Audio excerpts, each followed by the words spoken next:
فإذا قضيتم الصلاة فاذكروا الله قياما وقعودا وعلى جنوبكم فإذا اطمأننتم فأقيموا الصلاة إن الصلاة كانت على المؤمنين كتابا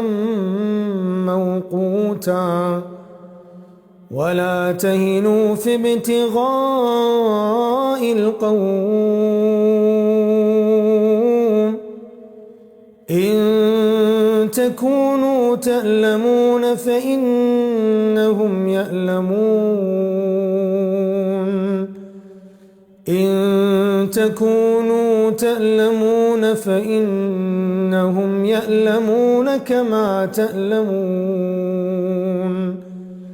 وترجون من الله ما لا يرجون